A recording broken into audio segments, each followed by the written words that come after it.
আমার প্রিয় ছাত্রছাত্রীরা, আশা করি তোমরা সবাই ভালো আছো। প্রতিদিনের পড়াশোনা নিয়ে আবার হাজির হয়েছি। আজ আমরা ষষ্ঠ শ্রেণীর পরিবেশ ও বিজ্ঞান বিষয়ের দ্বাদশ অধ্যায় অর্থাৎ বর্জ্য পদার্থ সম্পর্কে একটু আলোচনা করব। তোমাদের বইয়ের 175 পাতা থেকে 180 পাতায় যা যা পড়া আছে সেখান থেকে সম্ভাব্য প্রশ্ন উত্তরগুলো নিয়ে আলোচনা হবে। দেখো, তোমাদের অনেক কাজে আসতে পারে। আস্তে আস্তে গোটা বইটা আমরা শেষ করলাম। আর আজকে ভিডিওটা ভালো লাগলে লাইক কমেন্ট শেয়ার করবে। চ্যানেলে যদি নতুন থাকো চ্যানেলটা সাবস্ক্রাইব করে পাশে থাকা বেল আইকন বাজিয়ে দেবে, যাতে আমার তৈরি পরবর্তী ভিডিওগুলো সবার আগে তোমার কাছে পৌঁছায়। চলো আজকে প্রশ্ন উত্তর দেখে নিই। দেখো, ষষ্ঠ শ্রেণীর পরিবেশ ও বিজ্ঞান দ্বাদশ অধ্যায় বর্জ্য পদার্থ। সত্য অথবা মিথ্যে উল্লেখ করো, মান 1। এখানে কিছু কথা বলা আছে, সত্য অথবা মিথ্যে তোমাদের বলতে হবে। 1 নম্বর কথা দেখো, প্রথম রয়েছে জৈব ভঙ্গুর বর্জ্য পদার্থ হলো চটের ব্যাগ, এটা হচ্ছে সত্য। প্লাস্টিকের অতিরিক্ত ব্যবহারে পরিবেশের জঙ্গলের মাত্রা বাড়ায়, এটা হচ্ছে সত্য। তারপরে ডিডিটি হলো হাসপাতাল জাতীয় বর্জ্য পদার্থ, এটা কিন্তু সত্য না, এটা মিথ্যা।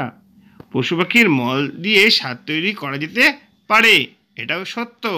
ফেলে দেওয়া পুরনো লোহাকে পুনরায় কাজে ব্যবহার করা যায় না, এটা কিন্তু সত্য নয়, মিথ্যা। পোড়ার পদ্ধতির একটি হলো রিসাইকেল, এটাও সত্য। নেক্সট রয়েছে দেখো, বিস্কুটের প্যাকেট হলো গৃহস্থালির বর্জ্য পদার্থ, এটাও সত্য। স্বাস্থ্যকেন্দ্র থেকে পাওয়া যায় এমন একটি বর্জ্য পদার্থ হলো অ্যাসবেস্টস, এটা কিন্তু মিথ্যা।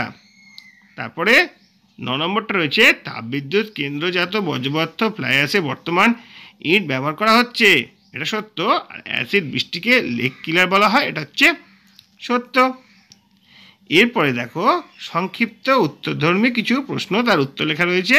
প্রত্যেকটি প্রশ্নের মান হচ্ছে 2 নম্বর করে। প্রথম দেখে নেব, বর্জ্য পদার্থ বলতে কি বোঝো? আমাদের দৈনন্দিন বিভিন্ন কাজে ব্যবহার করার ফলে ফেলে দেওয়া অতিরিক্ত এবং আপাত অপ্রয়োজনীয় যে সকল জিনিস পরিবেশে জঞ্জাল সৃষ্টি করে তাকে বলা হচ্ছে বর্জ্য পদার্থ। নেক্সট রয়েছে জৈব ভঙ্গুর বর্জ্য পদার্থ বলতে কি বোঝো?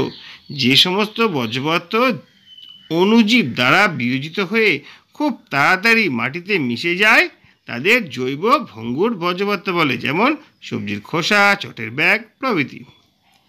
এরপর দেখো, জৈব অভঙ্গুর বর্জ্য পদার্থ বলতে কি বোঝো? যে সমস্ত বর্জ্য পদার্থ দীর্ঘদিন মাটিতে পড়ে থাকলেও কোনো অণুজীব দ্বারা বিয়োজিত হয়ে মাটিতে মিশে যেতে পারে না বা কোনো পরিবর্তন হয় না তাদের জৈব অভঙ্গুর বর্জ্য পদার্থ বলে, যেমন প্লাস্টিকের বোতল, কাঁচের টুকরো প্রভৃতি। নেক্সট রয়েছে হাসপাতালজাত বর্জ্য পদার্থ বলতে কি বোঝো? হাসপাতাল বা স্বাস্থ্যকেন্দ্রে ব্যবহার করে ফেলে দেওয়া জিনিস যেগুলো পরিবেশে জঞ্জাল সৃষ্টি করে এবং রোগ সংক্রমণ ঘটাতে পারে, এরকম পদার্থগুলোকে বলা হয় হাসপাতালজাত বর্জ্য পদার্থ, যেমন ইঞ্জেকশনের সিরিঞ্জ, ওষুধের ফয়েল, তুলো প্রভৃতি। নেক্সট 5 নম্বর রয়েছে গৃহস্থলী বর্জ্য পদার্থ বলতে কি বোঝো?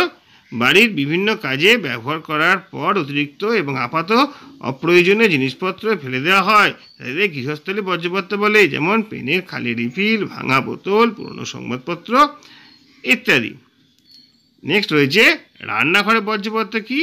রান্নাঘরে ব্যবহারের পর অতিরিক্ত এবং আপাত অপ্রয়োজনীয় জিনিসগুলিকে রান্নাঘরে বর্জ্য পদার্থ বলে, যেমন মাছের আঁশ, সবজির খোসা, মশলার প্যাকেট প্রভৃতি। 7 প্রশ্নটা হচ্ছে পুনর্ব্যবহারযোগ্য বর্জ্য পদার্থ কি? কিছু কিছু বর্জ্য পদার্থ আছে যাদের পুনরায় ব্যবহার করা যায়, যাদের পুনর্ব্যবহারযোগ্য এবং এদের পুনর্ব্যবহারযোগ্য বর্জ্য পদার্থ বলে, যেমন ফেলে দেওয়া লোহার গলিয়ে নতুন ধাতুর কিছু জিনিস তৈরি করা যেতে পারে। তারপরে দেখি রয়েছে বর্জ্য পদার্থ থেকে কিভাবে সার তৈরি করা যেতে পারে। দেখো, উত্তরটা রয়েছে গাছপালার ঝরে যাওয়া পাতা, সবজির খোসা, পশু পাখির মল প্রভৃতি জৈব ভঙ্গুর বর্জ্য পদার্থগুলিকে মাটিতে গর্ত করে চাপা দিয়ে রাখলে কিছুদিন বাদে ওগুলো সারে পরিণত হয়। 9 নম্বর রয়েছে ফোড়ার পদ্ধতি কেন প্রয়োজন বলো? আমাদের চারপাশে পড়ে থাকা বর্জ্য পদার্থগুলিকে সুপরিকল্পিতভাবে পুনরায় ব্যবহার করার জন্য পোড়ার পদ্ধতির প্রয়োজন। এই 4টি ধাপ হলো রিডিউস মানে কমিয়ে আনা, রিফিউজ মানে প্রত্যাখ্যান করা, রিইউজ মানে আবার কাজে লাগানো, রিসাইকেল মানে পুনর্ব্যবহার করা। এরপর রয়েছে সঠিক উত্তরটি নির্বাচন করো। দেখো আমরা সঠিক উত্তরটি শুধু আলোচনা করব। কম্পোস্ট হলো এক ধরনের জৈব সার। অজৈব প্রক্রিয়াকরণের উপায় হলো বিভিন্ন। ঘরবাড়ি, স্কুল, কলেজ ও বাজার হাটে প্রচুর পরিমাণে আবর্জনা আমরা দেখতে পাই। তুমি দোকান থেকে প্লাস্টিক ব্যাগ নিতে অস্বীকার করলে এটা ফোড়ার পদ্ধতির কোন দিকটা তুলে ধরলে? রিফিউজ, প্রত্যাখ্যান করা। তারপরে 5 প্রশ্ন কি আছে? একটি জৈব অভঙ্গুর বর্জ্য পদার্থ হলো ইঞ্জেকশনের সিরিঞ্জ। আবর্জনা বা বর্জ্য পদার্থ প্রক্রিয়াকরণের মাধ্যমে উদ্ধার করা হয় সম্পদ। নিচের যে বর্জ্য পদার্থে ক্ষতির সম্ভাবনা প্রচুর সেটি হলো প্লাস্টিক। কলকারখানা বর্জ্য পদার্থ হাসপাতালের বর্জ্য পদার্থ থেকে আমরা অনেক বেশি ক্ষতি করে। জৈব ভঙ্গুর প্রকৃতি আবর্জনা হলো সবজির খোসা। কলকারখানা থেকে নির্গত তরল বর্জ্য পদার্থ হলো ক্যাডমিয়াম। প্লাস্টিকের ঠোঙা জাতীয় আবর্জনার প্রকৃতি হলো কঠিন। বাড়ির আবর্জনা ও বর্জ্য পদার্থ একটি বড় পাত্রে জড়ো করে আবর্জনা সংগ্রহের গাড়িতে পৌঁছে দেওয়ার কাজ হচ্ছে গৃহস্থের। নিচের কোন বর্জ্য পদার্থটি কিছুদিন রেখে দিলে সহজে মাটিতে মিশে যেতে পারে? পটলের খোসা। নিচের কোনটি বিপজ্জনক নয়? গৃহস্থলীর আবর্জনা। ডিডিটি মাটির সঙ্গে মিশে ভেঙে যায় না। গৃহস্থলী বা অন্যান্য আবর্জনার জৈব অংশ কম্পোস্ট সারে পরিণত করা যায় পচনের সাহায্যে। থার্মোকলের টুকরো হলো কঠিন আবর্জনা। পরিবেশে আবর্জনা আমরা উপকার করে, অপকার করে বা উভয় করে। উপকার করে, অপকারও করে, উভয় করে। তারপরে কি রয়েছে? 1 নম্বরে অতি সংক্ষিপ্ত প্রশ্নোত্তর দাও। 1 নম্বর, চটের তৈরি ব্যাগ কী ধরনের পদার্থ? এটি একটি জৈব ভঙ্গুর বর্জ্য পদার্থ। পলিথিন ব্যাগ, প্লাস্টিকের পাত্র, গ্লাস ইত্যাদি ব্যবহার পর বাতিল করা হয় তখন এগুলিকে কী বলা হয়? তখন এগুলিকে বলা হয় বর্জ্য পদার্থ। বাগানের পাতা, সবজির খোসা বাগানের এক জায়গায় গর্ত করে তাতে ফেলে মাটি চাপা দিয়ে কি তৈরি করা যাবে? তাতে মাটি চাপা দিয়ে সার তৈরি করা যাবে। বাতিল ব্যাটারি হলো জৈব ভঙ্গুর প্রকৃতির বর্জ্য পদার্থ। সত্য না মিথ্যা? এটা হচ্ছে মিথ্যা। ব্যবসা ক্ষেত্রে তৈরি হয় এমন একটি বর্জ্য পদার্থের নাম উল্লেখ করো। ব্যবসা ক্ষেত্রে তৈরি হয় এমন একটি বর্জ্য পদার্থ হলো কাঠের গুঁড়ো। পুনর্ব্যবহারযোগ্য একটি বর্জ্য পদার্থের নাম উল্লেখ করো। পুনর্ব্যবহারযোগ্য একটি বর্জ্য পদার্থ হলো তরকারি খোসা, গবাদি পশুর খাদ্য হিসেবে ব্যবহার করা যেতে পারে। কম্পোস্ট সার তৈরি হয় ড্যাশ বর্জ্য পদার্থ থেকে। শূন্যস্থান পূরণ করো। জৈব বর্জ্য পদার্থকে পচিয়ে তৈরি করা হয় কম্পোস্ট সার। বাড়ির তৈরি করার সময় উদ্ভূত একটি বর্জ্য পদার্থের নাম লেখো। পাইপের টুকরো। সুস্থ পরিবেশে আমরা প্লাস্টিক প্যাকেট কিছুতেই ব্যবহার করব না। সত্য না মিথ্যা? অবশ্যই সেটা সত্য। বর্জ্য পদার্থকে পুনরায় কাজের উপযোগী করে তোলার ব্যবস্থাকে বর্জ্যের কী বলা হয়? বর্জ্যের রিসাইক্লিং পদ্ধতি বলা হয়। সার কারখানা থেকে পাওয়া যায় এমন একটি বর্জ্য পদার্থ হলো আর্সেনিক। স্বাস্থ্যকেন্দ্র থেকে পাওয়া যায় এমন একটি বর্জ্য পদার্থ হলো ইঞ্জেকশনের সিরিঞ্জ। ফেলে দেওয়া জিনিস থেকে নতুন কাজের জিনিস তৈরি করা, প্রত্যাখ্যান করা, এটা হচ্ছে সত্য না মিথ্যা? এটা হচ্ছে মিথ্যা। এটাকে রিফিউজ বলে না, এটাকে রিইউজ বলবে। তারপরে কি রয়েছে? কারখানা নিশ্চিত বর্জ্য পদার্থের নাম হচ্ছে রাসায়নিক বর্জ্য পদার্থ। বর্জ্য পদার্থকে আমরা পুনরায় ব্যবহার করতে চাই সুপরিকল্পিত পদ্ধতি অনুসারে। কারখানাজাত একটি গ্যাসীয় বর্জ্য পদার্থ হলো সালফার ডাই অক্সাইড।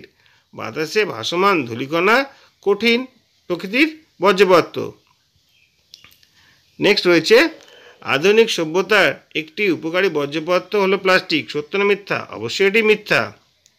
তারপরে কি রয়েছে? একটি জৈব অভঙ্গুর বর্জ্য পদার্থ হলো ড্যাশ, শূন্যস্থান হবে প্লাস্টিক। মানুষের বিভিন্ন ক্রিয়াকলাপের ফলে উৎপন্ন ব্যবহারযোগ্য, অব্যবহারযোগ্য, অপ্রয়োজনীয় ক্ষতিকারক পদার্থকে ড্যাশ বলে, বর্জ্য পদার্থ বলে। তারপর কি রয়েছে দেখো, যে বস্তুকে মানুষ কিছুদিন ব্যবহার করার পর বর্জন করে তাকে মানুষ বর্জ্য পদার্থ বলে। সুস্থ পরিবেশের জন্য প্লাস্টিকের প্যাকেট কিছুতেই ব্যবহার করব না। এটা সত্য না মিথ্যা? অবশ্যই এটা সত্য। প্লাস্টিকের প্যাকেট আমরা ব্যবহার করব না। বাড়িতে গিয়ে ড্যাশ কর্মীরা, সাফাই কর্মীরা গৃহস্থলী আবর্জনা সংগ্রহ করে আনবেন।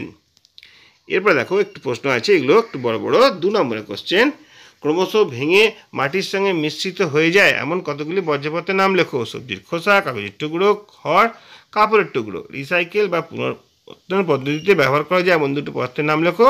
কাগজ বা লোহা। তুমি কিভাবে তোমার চারপাশে যে কোনো একটি বর্জ্য পদার্থকে আবার কাজে লাগাতে পারবে? ফেলে দেওয়া কাগজের টুকরো দিয়ে সুন্দর একটি ফুলদানি বানানো যেতে পারে। তারপরে কি রয়েছে? কঠিন বর্জ্যপদার্থ কাকে বলে? উদাহরণ দাও। দৈনন্দিন কাজে ব্যবহারের পরে যে সকল বস্তুগুলি অবাঞ্ছিত অবস্থায় পড়ে থাকে তাদের কঠিন বর্জ্যপদার্থ বলে। যেমন লোহার টুকরো, ইঞ্জেকশনের সিরিঞ্জ, প্লাস্টিক হলো কঠিন বর্জ্যপদার্থ। তরল বর্জ্যপদার্থ কোনগুলো? তরল বর্জ্যপদার্থ দৈনন্দিন জীবনে ব্যবহারের ফলে যে সকল তরল পদার্থগুলি অবাঞ্ছিত অবস্থায় পড়ে থাকে তাকে তরল বর্জ্যপদার্থ বলে। যেমন নোংরা জল, চর্বি, তেল, গ্রিস ইত্যাদি। তোমাদের পরিচিত নন বায়োডিগ্রেডেবল বা জৈব অভঙ্গুর জৈব পদার্থগুলোকে একটু তালিকা করো। কাঁচের বোতল, প্লাস্টিকের কাপ, অ্যালুমিনিয়াম ফয়েল ইত্যাদি। দেখো, এভাবেই আমরা সকল প্রশ্নোত্তর তোমাদের সামনে হাজির করলাম। আশা করি তোমাদের অনেক কাজে আসবে। যদি ভিডিওটা ভালো লাগে লাইক, কমেন্ট, শেয়ার করবে। চ্যানেলে যদি নতুন থাকো চ্যানেলটি সাবস্ক্রাইব করে পাশে থাকা বেল আইকনটা বাজিয়ে দেবে, আমার তৈরি পরবর্তী ভিডিওগুলো সবার আগে তোমার কাছে পৌঁছায়। তোমরা প্রত্যেকে ভালো থাকবে।